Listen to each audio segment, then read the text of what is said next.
सर्वमङ्गलमाङ्गल्ये शिवे सर्वार्थसाधिके शरण्ये त्र्यम्बके देवी नारायणी नमोस्तुते। ॐ ह्रीं दुं दुर्गायै नमः। ಓಂ ಶ್ರೀ ಗುರುಭ್ಯೋ ನಮಃ. ನಮ್ಮ ಯೂಟ್ಯೂಬ್ ವಾಹಿನಿಯ ಸಮಸ್ತ ವೀಕ್ಷಕರಿಗೆ ನಿಮ್ಮ ನೇತ್ರಾವತಿ ಮಾಡುವ ನಮಸ್ಕಾರಗಳು. ಮಾಸ ಭವಿಷ್ಯ ಕಾರ್ಯಕ್ರಮಕ್ಕೆ ನಿಮ್ಮೆಲ್ಲರಿಗೂ ಆತ್ಮೀಯವಾದ ಸ್ವಾಗತ. ವೀಕ್ಷಕರೇ, ಇದೇ ಆಗಸ್ಟ್ ಮೊದಲ ವಾರದಿಂದ ಆನ್ಲೈನ್ ಜ್ಯೋತಿಷ್ಯ ತರಗತಿ ಪ್ರಾರಂಭ ಆಗ್ತಾ ಇದೆ. ಯಾರಿಗೆಲ್ಲ ಜ್ಯೋತಿಷ್ಯ ಕಲಿಯೋದಕ್ಕೆ ಆಸಕ್ತಿ ಇದೆಯೋ ಖಂಡಿತ ಅವರು ಸ್ಕ್ರೀನ್ ಮೇಲೆ ಕಾಣಿಸ್ತಾ ಇರುವಂತಹ ನಂಬರ್ಗೆ ಕರೆ ಮಾಡಬಹುದು ಅಥವಾ ವಾಟ್ಸಪ್ ನಲ್ಲಿ ಮೆಸೇಜ್ ಮಾಡಬಹುದು. ಇನ್ನು ಆಗಸ್ಟ್ ತಿಂಗಳ ಮಾಸ ಭವಿಷ್ಯ ಹೇಗಿದೆ ಅಂತ ನೋಡೋಣ. ಅದಕ್ಕೂ ಮುಂಚೆ ಬಹಳ ಮುಖ್ಯವಾದ ವಿಚಾರ ಏನಪ್ಪಾ ಅಂದ್ರೆ, ವಾರ ಭವಿಷ್ಯವಾಗಲಿ, ಮಾಸ ಭವಿಷ್ಯ ಆಗಲಿ, ವರ್ಷ ಭವಿಷ್ಯವಾಗಲಿ, ಇದು ಗೋಚಾರ ಫಲವಾಗಿರುತ್ತೆ. ಅಂದ್ರೆ ಚಂದ್ರನ ಆಧಾರದ ಮೇಲೆ ಇತರ ಗ್ರಹಗಳು ಹೇಗೆ ಯಾವ ಯಾವ ರಾಶಿಗೆ ಸಂಚಾರವನ್ನ ಮಾಡ್ತಾರೆ ಅದರ ಆಧಾರದ ಮೇಲೆ ಈ ಒಂದು ಗೋಚಾರ ಫಲವನ್ನ ನಿರ್ಣಯ ಮಾಡಲಾಗುತ್ತೆ. ಆದ್ರೆ ಇದೇ ಅಂತಿಮ ಅಲ್ಲ. ಯಾಕಂದ್ರೆ ಇವಾಗ ಗೋಚಾರ ಫಲ ಚೆನ್ನಾಗಿಲ್ಲ ಅಂದ ಕೂಡ್ಲೆ ನಮ್ಗೆ ತೊಂದರೆ ಆಗ್ಬಿಡುತ್ತೆ ಅಂತ ಕೆಲವರು ಅನ್ಕೊಳ್ತಾರೆ. ಇನ್ ಕೆಲವರು ಗೋಚಾರ ಫಲ ತುಂಬಾ ಚೆನ್ನಾಗಿದೆ ಅಂದ್ರೆ ನಾವ್ ಮುಟ್ಟಿದ್ದೆಲ್ಲ ಚಿನ್ನ ಅಂತ ಕೂಡ ಅನ್ಕೋತಾರೆ. ಆದ್ರೆ ಇಲ್ಲಿ ಬಹಳ ಮುಖ್ಯವಾಗಿ ಗಮನಿಸಬೇಕಾಗಿರೋದು, ಜಾತಕದಲ್ಲಿ ನಿಮಗೆ ನಡೀತಾ ಇರುವಂತಹ ದಶ ಭುಕ್ತಿ, ಅವರು ಯಾವ ಅಧಿಪತಿಗಳು ಅನ್ನೋದ್ರ ಮೇಲೆ ಇದು ಫಲವನ್ನ ಸಂಪೂರ್ಣವಾಗಿ ನಿರ್ಣಯ ಮಾಡ್ಬೇಕಾಗತ್ತೆ. ಅಂದ್ರೆ ಗೋಚಾರ ಫಲ ನಿಮ್ಗೆ ಫಲಿಸೋದೇ ಇಲ್ಲ ಅಂತಲ್ಲ, ಗೋಚಾರ ಫಲ ನಿಮ್ಗೆ ಎಷ್ಟು ಪರ್ಸೆಂಟ್ ರಿಸಲ್ಟ್ ಅನ್ನ ಕೊಡುತ್ತೋ ಅಷ್ಟೇ ಪರ್ಸೆಂಟ್ ರಿಸಲ್ಟ್ ಅನ್ನ ನಿಮ್ಮ ದಶಾ ಭುಕ್ತಿ ಮತ್ತು ನಿಮ್ಮ ಜಾತಕ ರಿಸಲ್ಟ್ ಕೊಡುತ್ತೆ. ಹಾಗಾಗಿ ಕೆಲವೊಂದು ಸಂದರ್ಭಗಳಲ್ಲಿ ಏನಾಗುತ್ತೆ, ಗೋಚಾರ ಫಲದಲ್ಲಿ ಶುಭ ಫಲ ಇದ್ರೂ ಕೂಡ ನಿಮ್ಗೆ ಯಾವುದೇ ರೀತಿಯ ಶುಭ ಫಲ ಆಗ್ತಾ ಇಲ್ಲ ಅಂತ ಬಂದಾಗ ನಿಮ್ಮ ಜನ್ಮ ಜಾತಕವನ್ನ ಒಮ್ಮೆ ಪರಿಶೀಲನೆ ಮಾಡಿಸ್ಕೊಳ್ಳಿ.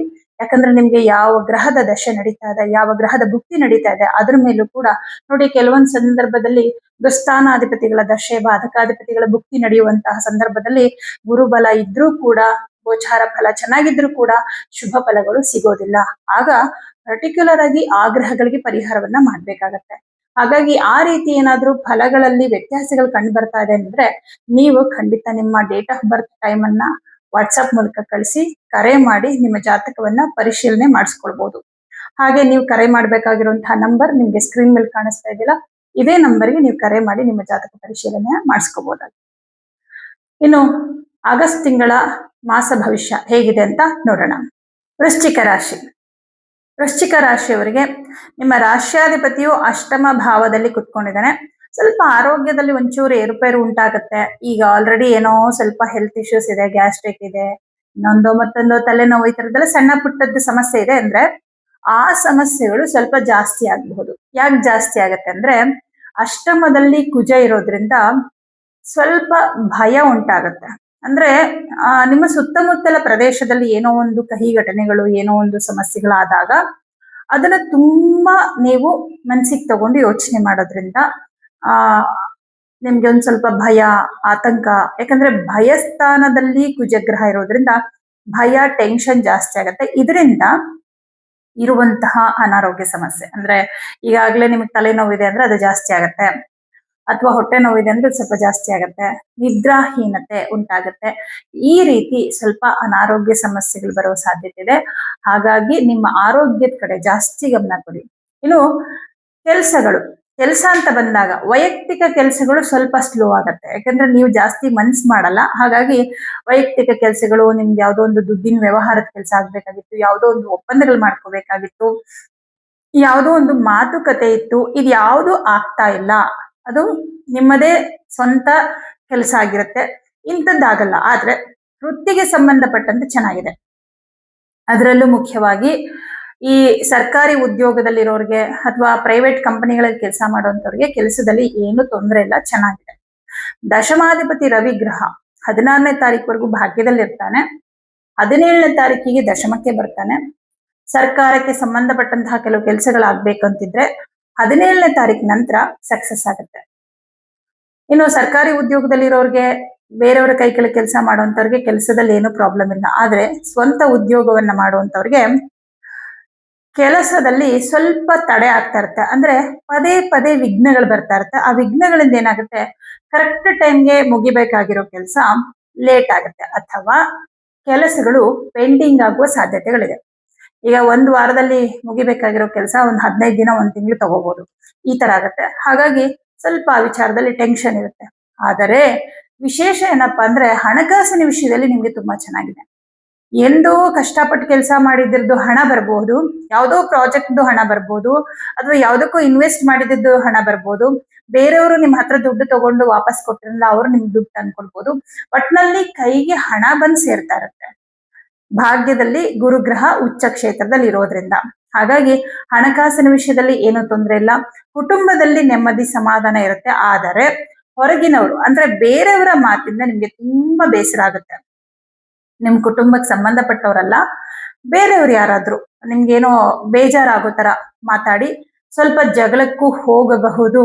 ಅಂದ್ರೆ ವಾದ ವಿವಾದಗಳು ಮಾಡಬಹುದು. ಆತರ ಅಚಾನಕ್ ಜಗಳ, ಅಚಾನಕ್ ಕೋಪ ಬರುತ್ತೆ ಯಾರಿಂದಾದ್ರೂ. ಎಲ್ಲೋ ಈಗ ನೋಡಿ, ಕೆಲವೊಂದ್ಸಲ ಈ ಟ್ರಾಫಿಕ್ ಅಲ್ಲಿ ಓಡಾಡುವಾಗ್ಲೇನೆ ಕೆಲವರಿಗೆ ಏನೋ ಒಂದ್ ಸಣ್ಣ ಗಾಡಿ ಏನಾದ್ರು ಸ್ಕ್ರಾಚ್ ಆಯ್ತು, ಏನೋ ಆಯ್ತು ಅಂದ್ರೆ ಅಲ್ಲೇ ಜಗಳ ಶುರು ಆಗ್ಬಿಡುತ್ತಲ್ವಾ. ಅಂತ ಒಂದು ಸನ್ನಿವೇಶಗಳು ವೃಶ್ಚಿಕ ರಾಶಿಯವ್ರಿಗೆ ಬರುತ್ತೆ. ಆದಷ್ಟು ಕೋಪದ ಕೈಗೆ ಬುದ್ಧಿ ಕೊಡಬೇಡಿ. ಸಣ್ಣ ಪುಟ್ಟದ್ದೇನೋ ಆಗತ್ತೆ, ಬಟ್ ಕೋಪ ಮಾಡ್ಕೋಬೇಡಿ. ಕುಜ 8ನೇ ಮನೇಲಿ ಇರೋದ್ರಿಂದ ಸಡನ್ ಕೋಪ ಬರುತ್ತೆ. ತಾಳ್ಮೆಯಿಂದ ಇರಿ. ಜಗಳ ಅತಿರೇಕಕ್ಕೂ ಹೋಗ್ಬೋದು. ಅಂತದ್ದೆಲ್ಲ ರಿಸ್ಕ್ ತಗೊಳಕ್ ಹೋಗ್ಬೇಡಿ, ಆಯ್ತಾ. ನಿಮ್ಮ ಆರೋಗ್ಯದ ಕಡೆ ಜಾಸ್ತಿ ಗಮನ ಕೊಡಿ. ತೃತೀಯ ಮತ್ತು ಚತುರ್ಥ ಭಾವಾಧಿಪತಿ ಶನಿ ಗ್ರಹ, ಅವನು ಪಂಚಮದಲ್ಲಿದ್ದಾನೆ. ಪಂಚಮದಲ್ಲಿ ಶನಿ ಇದ್ರೂ ಕೂಡ ಪಂಚಮಕ್ಕೆ ಗುರು ದೃಷ್ಟಿ ಇರೋದ್ರಿಂದ ವಿದ್ಯಾರ್ಥಿಗಳಿಗೆ ಚೆನ್ನಾಗಿದೆ, ಏನು ಸಮಸ್ಯೆ ಇಲ್ಲ. ಕೆಲವೊಂದು ಸಂದರ್ಭಗಳಲ್ಲಿ ಸೋಮಾರಿತನ ಬರುತ್ತೆ, ಬಿಡು ನಾಳೆ ಓದೋಣ ನಾಡಿದ್ದು ಓದೋಣ ಅಂತ. ಬಟ್ ಇನ್ನೊಂದು ಟೈಮಲ್ಲಿ ಇಲ್ಲಪ್ಪ, ನಾನ್ ಚೆನ್ನಾಗಿ ಓದಿದ್ರೆ ನನ್ಗೆ ಒಳ್ಳೆ ಮರ್ಯಾದೆ ಸಿಗುತ್ತೆ ಅನ್ನೋ ಜಾಗೃತ ಮನಸ್ಥಿತಿಯನ್ನು ಕೂಡ ಗುರುಗ್ರಹ ಕೊಡ್ತಾನೆ. ಅದೇ ಗುರುವಿನ ವಿಶೇಷ. ಅರಿವನ್ನ ಕೊಡುವವನು ಗುರು. ಶನಿ ಏನ್ ಮಾಡ್ತಾನೆ, ಸ್ವಲ್ಪ ಸೋಮಾರಿತನ. ಆದ್ರೆ ತುಂಬಾ ಕಷ್ಟಪಟ್ಟು ಓದೋದಕ್ಕೂ ಶನಿನೇ ಕಾರಕ. ಬಟ್ ಆ ಶನಿ ಜಾತಕದಲ್ಲಿ ಚೆನ್ನಾಗಿದ್ರೆ ಮಾತ್ರ ಈ ಫಲ ಕೊಡ್ತಾನೆ. ಬಟ್ ಈಗ ನಿಮ್ಗೆ ಪಂಚಮ ಶನಿ ಆಗಿರೋದ್ರಿಂದ ಅವನು ಅಷ್ಟು ಶುಭ ಫಲ ಕೊಡಲ್ಲ. ಬಟ್ ಆ ಶನಿ ಮೇಲೆ ಯಾವಾಗ ಗುರು ದೃಷ್ಟಿ ಬೀಳುತ್ತೋ ಶನಿಯ ಅಶುಭ ಫಲ ಕಮ್ಮಿ ಆಗುತ್ತೆ. ಹಾಗಾಗಿ ವಿದ್ಯಾರ್ಥಿಗಳಿಗೆ ಚೆನ್ನಾಗಿದೆ. ಸಪ್ತಮಾಧಿಪತಿ ಶುಕ್ರ ಗ್ರಹ ಲಾಭದಲ್ಲಿ ಕುತ್ಕೊಂಡಿದ್ದಾನೆ. ಆ ಶುಕ್ರನನ್ನ ಶನಿ ನೋಡ್ತಾ ಇದ್ದಾನೆ. ನೋಡಿ, ಶನಿ ನೋಡ್ತಾ ಇರೋದ್ರಿಂದ ಮೊದಲನೇದಾಗಿ ಯಾರ್ಯಾರೆಲ್ಲ ಪಾಲುದಾರಿಕೆಯಲ್ಲಿ ಬಿಸ್ನೆಸ್ ಮಾಡ್ತಾ ಇದ್ದೀರೋ, ನಿಮ್ಮ ಬಿಸ್ನೆಸ್ ಅಲ್ಲಿ ನಿಮ್ಮ ಪಾರ್ಟ್ನರ್ ಜೊತೆ ಮನಸ್ತಾಪಗಳಾಗಬಹುದು, ಅಥವಾ ನಿಮ್ಮ ಪಾರ್ಟ್ನರ್ಗೆ ಏನೋ ಕಷ್ಟಗಳು ಬರಬಹುದು. ಈ ತರದ್ದೇನೋ ಆಗುತ್ತೆ. ಎರಡನೇ ವಿಚಾರ, ಸಪ್ತಮಾಧಿಪತಿ ಆಗಿರೋದ್ರಿಂದ ನಿಮ್ಮ ಸಂಗಾತಿಯ ಆರೋಗ್ಯದಲ್ಲಿ ತುಂಬಾ ಏರುಪೇರು ಉಂಟಾಗಬಹುದು. ಅಂದ್ರೆ ಈಗಾಗ್ಲೇ ಸ್ವಲ್ಪ ಅನಾರೋಗ್ಯ ಸಮಸ್ಯೆ ಇದೆ ಅವ್ರಿಗೆ ಅಂದ್ರೆ ಅದು ಜಾಸ್ತಿ ಆಗ್ಬಹುದು. ಇಲ್ಲ ಅವ್ರು ತುಂಬಾ ಚೆನ್ನಾಗಿದ್ದಾರೆ, ಏನು ಸಮಸ್ಯೆ ಇಲ್ಲ ಅಂದ್ರೂ ಕೂಡ ಅನಾರೋಗ್ಯ ಸಮಸ್ಯೆಗಳು ಬರುವ ಸಾಧ್ಯತೆ ಇದೆ. ಯಾಕಂದ್ರೆ ಸಪ್ತಮಾಧಿಪತಿ ಶುಕ್ರ ನೀಚನಾಗಿರೋದು ಒಂದು ಅಶುಭ ಫಲ ಆದ್ರೆ, ಆ ಶುಕ್ರನನ್ನ ಶನಿ ನೋಡ್ತಾ ಇರೋದು ಇನ್ನೊಂದು ಅಶುಭ ಫಲ. ಗ್ರಹವು ಪೀಡಿತವಾಗಿ ಆ ಪೀಡಿತ ಗ್ರಹ ಇನ್ನೊಂದು ಪಾಪಗ್ರಹಗಳಿಂದ ಮತ್ತೆ ಪೀಡಿತನಾದಾಗ, ಬಲಹೀನನಾದಾಗ ಅದು ಎಫೆಕ್ಟ್ ಕೊಡುತ್ತೆ. ಇದು ನಿಮ್ಮ ಸಪ್ತಮಾಧಿಪತಿ ಆಗಿರೋದ್ರಿಂದ ಇದರ ಒಂದು ಅಶುಭ ಫಲ ನಿಮಗಲ್ಲ, ನಿಮ್ಮ ಸಂಗಾತಿಗೆ. ಆದ್ರೆ ನಿಮ್ಮ ಸಂಗಾತಿಗೆ ಹುಷಾರಿಲ್ಲ ಅಂದ್ರೂ, ನಿಮ್ ಸಂಗಾತಿ ಕಷ್ಟ ಬಂದ್ರು ಕೂಡ ಅದು ನಿಮ್ಮದೇ ದುಃಖವೂ ಕೂಡ ಆಗಿರುತ್ತಲ್ವಾ. ಹಾಗಾಗಿ ಅವರ ಆರೋಗ್ಯದ ಕಡೆ ಗಮನ ಕೊಡಿ. ಏನೋ ಸಣ್ಣ ಪುಟ್ಟ ಹೆಲ್ತ್ ಇಶ್ಯೂಸ್ ಬಂತು ಅಂದ ತಕ್ಷಣ ಬೇಗ ಆಸ್ಪತ್ರೆ ಕರ್ಕೊಂಡೋಗಿ, ಇಲ್ಲ ಅಂದ್ರೆ ನಿಮ್ಗೆ ತುಂಬಾ ಟೆನ್ಷನ್ ಆಗುವ ಸಾಧ್ಯತೆಗಳಿದೆ. ಇನ್ನು ನಿಮ್ಗೆ ಲಾಭಾಧಿಪತಿಯಾದಂತಹ ಬುಧ ಗ್ರಹ ಭಾಗ್ಯದಲ್ಲಿ ಸ್ಥಿತನಾಗಿದ್ದಾನೆ. ಅಂದ್ರೆ ಬಹಳ ಮುಖ್ಯವಾದಂತಹ ಒಂದು ಉದ್ಯೋಗಕ್ಕೆ ಸಂಬಂಧಪಟ್ಟಂತ ಕೆಲಸ, ಅಂದ್ರೆ ವಿದೇಶಕ್ಕೆ ಹೋಗ್ಬೇಕು ಉದ್ಯೋಗದ ನಿಮಿತ್ತವಾಗಿ, ಅಥವಾ ಹೈಯರ್ ಎಜುಕೇಶನ್ಗೆ ಹೋಗ್ಬೇಕು, ಅಥವಾ ಎಲ್ಲೋ ಒಂದ್ ಕಡೆ ಪ್ರಯಾಣ ಮಾಡ್ಬೇಕು ಅನ್ನೋ ಆಸಕ್ತಿ ಇದೆ. ದೂರ ಪ್ರಯಾಣ, ತೀರ್ಥ ಕ್ಷೇತ್ರಗಳಿಗೆ ಹೋಗ್ಬೇಕು, ಅಥವಾ ಯಾವ್ದೋ ಕೆಲವು ದೇವಸ್ಥಾನಗಳಿಗೆ ಹೋಗ್ಬೇಕು, ಕೆಲವೊಂದು ಪ್ಲೇಸಸ್ ನ ನೋಡ್ಬೇಕು ಅನ್ನೋ ಆಸೆ ಇರುತ್ತಲ್ವಾ. ಈ ತರದ ಯಾವುದೋ ಒಂದು ಆಸೆಯನ್ನ ಈಡೇರಿಸಿಕೊಳ್ಳುವ ಸಮಯ ಇದಾಗಿದೆ. ಚೆನ್ನಾಗಿದೆ ಈ ವಿಷಯದಲ್ಲಿ. ಇನ್ನು ರವಿ ಗ್ರಹ ಭಾಗ್ಯದಲ್ಲಿ ಸ್ಥಿತನಾಗಿರ್ತಾನೆ. ನೋಡಿ, ನಿಮ್ಗೆ ಈ 16ನೇ ತಾರೀಕುವರೆಗೂ ನಿಮ್ಮ ತಂದೆಯ ವಿಚಾರದಲ್ಲಿ ಒಂದ್ ಸ್ವಲ್ಪ ಮನಸ್ತಾಪಗಳಾಗತ್ತೆ. ತಂದೆ ಇಲ್ಲ ಅಂದ್ರೆ ಅವ್ರ ನೆನಪು ಸ್ವಲ್ಪ ಜಾಸ್ತಿ ಕಾಡ್ಬೋದು 16ನೇ ತಾರೀಕುವರೆಗೂ. ಇದಾರೆ ಅಂದ್ರೆ ಅವ್ರಿಗೆ ಏನೋ ಸ್ವಲ್ಪ ಕಷ್ಟ, ಅವ್ರ ಆರೋಗ್ಯದಲ್ಲಿ ಏನೋ ಸಮಸ್ಯೆ ಆಗ್ತಿದೆ, ಅವ್ರಿಗೇನೋ ಒಂದ್ ಸ್ವಲ್ಪ ಸಮಸ್ಯೆಗಳಾಗ್ತಿದೆ ಅನ್ನೋ ಒಂದು ತರದಲ್ಲಿ, ಅಥವಾ ಅವರ ಒಂದು ಸಮಸ್ಯೆಯನ್ನ ನೀವು ಪರಿಹರಿಸ್ಬೇಕಲ್ಲ ಅನ್ನೋ ಒಂದು ಚಿಂತೆ, ಅಂದ್ರೆ ನಿಮ್ಮ ತಲೆ ಮೇಲೆ ಅಥವಾ ನಿಮ್ಮ ಜವಾಬ್ದಾರಿ ಆಗಿರುತ್ತದು. ಆ ಒಂದು ಟೆನ್ಷನ್ ಇರುತ್ತೆ 16ನೇ ತಾರೀಕುವರೆಗೂ.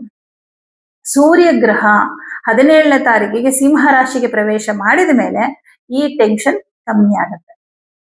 ಅದಕ್ಕೆ ಅಲ್ಲಿವರೆಗೂ ಸೂರ್ಯನಿಗೆ ಪರಿಹಾರ ಮಾಡ್ಕೋಬೇಕು. ಏನಪ್ಪಾ ಅಂದ್ರೆ ಡೈಲಿ ಆದಿತ್ಯ ಹೃದಯ ಮಂತ್ರ ಹೇಳ್ಕೋಬೇಕು.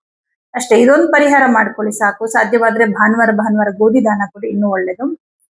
ಇನ್ನು ಶನಿ ಗ್ರಹ ನಿಮ್ಗೆ ತೃತೀಯ ಭಾವಾಧಿಪತಿಯಾಗಿ ಪಂಚಮದಲ್ಲಿರೋದ್ರಿಂದ ಮನೆಗೆ ಅತಿಥಿಗಳ ಆಗಮನ ಅಥವಾ ನೀವೇ ನಿಮ್ಮ ಒಂದು ಸ್ನೇಹಿತರನ್ನು ಅಥವಾ ನಿಮ್ಮ ಬಂಧುಗಳನ್ನು ಭೇಟಿ ಮಾಡೋದ್ರ ಮೂಲಕ ಒಂದ್ ಸ್ವಲ್ಪ ಮನಸ್ಸಿಗೆ ಸಂತೋಷ ಸಿಗುತ್ತೆ. ಬಟ್ ಕುಜ ಅಷ್ಟಮದಲ್ಲಿರೋದ್ರಿಂದ ಎಲ್ಲಿ ಹೋದ್ರೂ ಕೂಡ ಏನೋ ಒಂದು ಟೆನ್ಷನ್ ನಿಮಗ್ ಬಂದ್ಬಿಡುತ್ತೆ. ಖುಷಿಯಿಂದ ಏನೋ ಹೋಗ್ತೀರಾ, ಅಲ್ಲಿ ಏನೋ ಒಂದು ಸಣ್ಣದೇನೋ ಒಂದು ಘಟನೆ ನಡೆಯುತ್ತೆ, ಅದು ಮತ್ತೆ ನಿಮ್ಗೆ ಟೆನ್ಷನ್ ಸ್ಟಾರ್ಟ್ ಆಗುತ್ತೆ. ಮತ್ತೆ ವಾಪಸ್ ಮನೆಗೆ ಬರ್ತೀರಾ, ಯಾಕೋ ಮನೇಲಿ ಇರಕ್ ಆಗ್ತಿಲ್ಲ, ಮತ್ತೆ ಎಲ್ಲಾದ್ರೂ ಹೋಗೋಣ ಅನ್ಸುತ್ತೆ. ಈ ರೀತಿ ಮನಸ್ಸು ಒಂಥರ ಈ ಕುಜ ಅಂದ್ರೇನೆ ಒಂಥರ ಆಂಗ್ಸೈಟಿ ಇದನ್ನೆಲ್ಲ ಕೊಡ್ತಾನೆ. ಹಾಗಾಗಿ ಏನೋ ಒಂಥರ ಆತಂಕ, ಭಯ ಏನಾಗ್ಬಿಡುತ್ತೋ ಅನ್ನೋ ತರ. ಬಟ್ ಏನೂ ಆಗಲ್ಲ, ನೀವು ಭಯ ಪಡಕ್ ಹೋಗ್ಬೇಡಿ. ಯಾಕಂದ್ರೆ ಕುಜ ಅಂದ್ರೆ ಧೈರ್ಯಕ್ಕೆ ಕಾರಕ. ಈ ಧೈರ್ಯಕ್ಕೆ ಕಾರಕನಾದ ಗ್ರಹವೇ ಭಯಸ್ಥಾನದಲ್ಲಿ ಕುತ್ಕೊಂಡಾಗ ಧೈರ್ಯ ಕಮ್ಮಿ ಆಗ್ಬಿಡುತ್ತೆ. ಹಾಗಾಗಿ ಸ್ವಲ್ಪ ನಿಮ್ಗೆ ಆತರ ಎಲ್ಲ ಅನ್ಸುತ್ತೆ. ಕುಜನಿಗೆ ಪರಿಹಾರ ಮಾಡ್ಕೊಳ್ಳಿ ಅಷ್ಟೇ, ಬೇರೆ ಏನಿಲ್ಲ. ಪ್ರತಿದಿನ ಸುಬ್ರಹ್ಮಣ್ಯ ಅಷ್ಟೋತ್ರವನ್ನ ಡೈಲಿ ಹೇಳ್ಕೊಳ್ಳಿ. ಇನ್ನೂ ಒಳ್ಳೆ ಮಂತ್ರ ಯಾವ್ದು ಗೊತ್ತಾ? ಸುಬ್ರಹ್ಮಣ್ಯ ಕರಾವಲಂಬಂ. ಈ ಮಂತ್ರನ ಪ್ರತಿದಿನ ನೀವು ಹೇಳ್ಕೊಳ್ತಾ ಬಂದ್ರೆ, ಮತ್ತೆ ಪ್ರತಿ ಮಂಗಳವಾರ ತೊಗರಿ ಬೇಳೆನ ದಾನ ಮಾಡ್ತಾ ಬನ್ನಿ. ಇದು ಎರಡು ಪರಿಹಾರ ನೀವು ಮಾಡ್ತಾ ಬಂದ್ಬಿಟ್ರೆ ನಿಮ್ಗೆ ಯಾವುದೇ ಭಯ, ಯಾವುದೇ ಆತಂಕ ಇರಲ್ಲ. ಜೊತೆಗೆ ನಿಮ್ಗೆ ಅನಾರೋಗ್ಯ ಸಮಸ್ಯೆಗಳು ಕೂಡ ಬರೋದಿಲ್ಲ. ಯಾಕಂದ್ರೆ ಫಸ್ಟ್ ಭಯ, ಆತಂಕ, ಟೆನ್ಷನ್, ಕೋಪ ಇದೆಲ್ಲ ಬರುತ್ತೆ. ಭಾವನೆಗಳಿಗೆ ಫಸ್ಟ್ ತೊಂದರೆಗಳು, ಅದಾದ್ಮೇಲೆ ದೇಹ ಸ್ಥಿತಿ ಸ್ವಲ್ಪ ಹಾಳಾಗುತ್ತೆ. ಇದರಿಂದನೇ ಹೆಲ್ತ್ ಇಶ್ಯೂಸ್ ಬರೋದು. ರಾತ್ರಿ ಸರಿಯಾಗಿ ನಿದ್ದೆ ಮಾಡೋದು ಕಮ್ಮಿ ಮಾಡ್ಬಿಟ್ರೆ ಆಟೋಮೆಟಿಕ್ ಆಗಿ ತಲೆನೋವು ಬಂದ್ಬಿಡುತ್ತಲ್ವಾ. ಊಟ ಕಮ್ಮಿ ಮಾಡಿದ್ರೆ ಗ್ಯಾಸ್ಟ್ರಿಕ್ ಪ್ರಾಬ್ಲಮ್ ಬರುತ್ತಲ್ವಾ. ಹಾಗೆ ಮೊದಲು ಕಾಯಿಲೆ ಬರೋದು ಮನಸ್ಸಿಗೆ, ಆಮೇಲೆ ದೇಹಕ್ಕೆ. ಹಾಗಾಗಿ ನಿಮ್ಮ ಮನಸ್ಥಿತಿಯನ್ನ ಸ್ವಸ್ಥವಾಗಿಟ್ಕೊಳ್ಳಿ. ಖಂಡಿತ ನಿಮ್ಗೆ ದೇಹ ಸ್ಥಿತಿ ಕೂಡ ಚೆನ್ನಾಗಿರುತ್ತೆ, ಆರೋಗ್ಯ ಕೂಡ ಚೆನ್ನಾಗಿರುತ್ತೆ. ಸುಬ್ರಹ್ಮಣ್ಯ ಸ್ವಾಮಿ ಆರಾಧನೆ ಮಾಡಿ. ವಿಶೇಷವಾಗಿ ಇದೊಂದು ಪರಿಹಾರನ ಈ ತಿಂಗಳು ಪೂರ್ತಿ ನೀವು ಮಾಡ್ಲೇಬೇಕು. ಉಳಿದಂತೆ ಬೇರೆ ಎಲ್ಲಾ ವಿಚಾರದಲ್ಲೂ ನಿಮಗೆ ಚೆನ್ನಾಗಿದೆ, ವಿದ್ಯಾರ್ಥಿಗಳಿಗೂ ತುಂಬಾ ಚೆನ್ನಾಗಿದೆ. ಹಾಗಾಗಿ ವೃಶ್ಚಿಕ ರಾಶಿಯವರಿಗೆ ಈ ತಿಂಗಳು ತುಂಬಾ ಒಳ್ಳೆ ಸಮಯ. ಕುಜನಿಗೆ ಪರಿಹಾರವನ್ನ ಮಾಡ್ಕೊಂಡ್ಬಿಟ್ರೆ ಅತ್ಯಂತ ಶುಭದಾಯಕವಾದಂತ ಸಮಯ ಅಂತ ಹೇಳ್ಬೋದು. ಎಲ್ರಿಗೂ ಶುಭವಾಗಲಿ.